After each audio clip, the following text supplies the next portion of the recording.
Assalamualaikum warahmatullahi wabarakatuh. Halo semuanya, sebelumnya selamat pagi, siang, dan sore, serta malam bagi kita semua. Sebelumnya terima kasih kepada tim rekrutmen DDB Telkom atas kesempatannya sehingga saya di sini dapat bisa mengikuti seleksi MSIB Batch 7 pada tahap interview user melalui video ini. Baik, tanpa berlama-lama lagi, let me introduce myself atau perkenalan diri saya. Baik, perkenalkan, nama saya Anastasia Rahman, biasa dipanggil Tasya. Saya merupakan mahasiswa dari program studi Sains Data atau jurusan Sains Data di Institut Teknologi Sumatera. Sebagai mahasiswa program studi Sains Data, saya memiliki minat dan ketertarikan di bidang data analis maupun data scientist. Saya juga suka mengembangkan kemampuan saya serta potensi saya dalam ruang lingkup data. Serta saya juga suka mencari hal-hal baru mengenai data serta metode-metodenya selayaknya data scientist. Didorong dalam ambisi yang kuat untuk mencapai suatu hasil yang optimal, saya pastinya memiliki keunggulan. Keunggulan saya utamanya dalam bidang disiplin, manajemen kegiatan, serta pantang menyerah.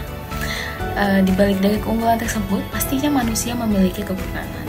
Jadi saya memiliki kekurangan dalam hal saya sering mengecek segala sesuatu secara berlebihan. Tapi hal ini juga yang menjadikan kelebihan bagi diri saya. Saya menjadi seseorang yang dapat dipercaya serta tidak teledor.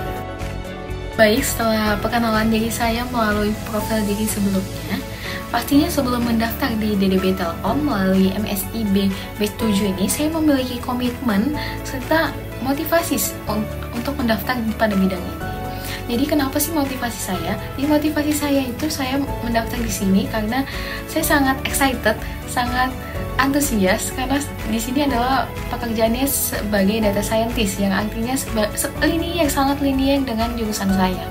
Dan setelah itu saya juga berkeinginan gitu mengetahui dan penasaran bagaimana pengolahan data yang ada di Telkom.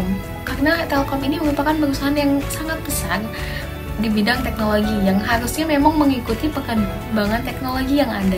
Jadi saya antusias sekali di bidang tersebut. Berdasarkan dengan motivasi saya tersebut, saya berkomitmen sebelum mendaftar di DDB Telkom ini adalah saya akan mengembangkan diri saya serta mengikuti segala aturan yang ada dan juga memberikan yang terbaik pada DDB Telkom khususnya untuk pengolahan data sebagai seorang data scientist. Selain itu, saya juga akan ikut serta dalam membuat inovasi serta mengembangkan DDB Telkom melalui ilmu-ilmu yang telah saya dapatkan di kampus maupun di luar kampus dalam bidang pengolahan data sebagai seorang data scientist. Baik, untuk mengenal saya lebih dekat, saat ini saya memiliki kesibukan dalam hal saya sedang menyusun laporan terhadap hasil kerja praktik yang baru saja saya lakukan di Badan Pusat Statistik Provinsi Lampung di bidang data scientist dalam memodelkan data. Dan selanjutnya saya juga memiliki kesibukan dalam hal saya sedang mencari referensi untuk tugas akhir saya. Sehingga saya mendaftar di internship DDB Telkom ini juga sebagai tujuan utama saya dalam mencari referensi untuk tugas akhir saya dalam penyusunan skripsi sebagai seorang data scientist. Sebagai mahasiswa di bidang data scientist, pastinya saya memiliki beberapa proyek-proyek yang memang sudah saya terapkan dalam bidang data scientist. Dan salah satu proyek yang paling menarik menurut saya adalah proyek ketika saya kerja praktik. Di sini saya memiliki peran sebagai saya proyeknya sendiri dan juga melakukan semuanya sendiri.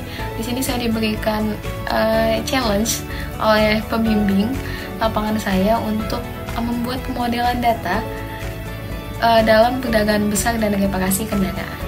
Jadi pada proyek ini saya melakukan pekerjaannya dalam durasi 2 minggu, yaitu pada minggu pertama saya melakukan eksplorasi data serta metode.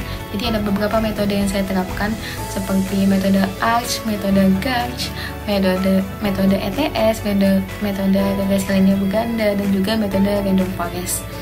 Dan di sini saya memiliki kendalanya itu dalam mencari nilai standar error yang terkecil dari beberapa pemodelan dengan beberapa metode yang ada. Selanjutnya pada minggu kedua, saya melakukannya dengan melakukan visualisasi data hasil saya melalui Google Looker Studio.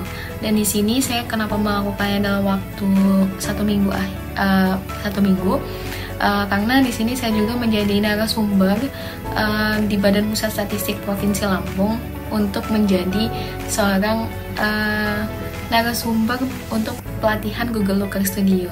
Sehingga dari proyek ini, saya memiliki perasaan sangat senang dan juga bahagia tentunya dapat menyelesaikan suatu challenge yang diberikan oleh pembimbing lapangan saya, yaitu pegawai dari Badan Pusat Statistik Provinsi Lampung, untuk menyelesaikan challenge-nya. Dan juga pada akhir kerja praktik, saya juga diberikan applause oleh pembimbing lapangan saya serta beberapa pegawai BPS lainnya, karena telah menyelesaikan tugas saya dengan baik. Sebagai seorang data scientist juga memang seharusnya kita harus menguasai tools-tools yang ada dalam pengolahan data. Jadi beberapa tools serta skala kemampuannya adalah yang pertama saya RStudio dengan skala kemampuan 9. Kenapa 9? Karena saya memang senang menggunakannya, sering menggunakannya. Dan selanjutnya adalah Python dengan skala kemampuan 8. Karena memang saya sering menggunakannya, tapi memang harus melalui mencari referensi kode-kode yang ada gitu. Setelah itu saya juga bisa menerapkan dengan dbFor ataupun untuk basis data. Itu saya bisa menerapkannya melalui PostgreSQL dan juga dbFor itu dengan skala 7.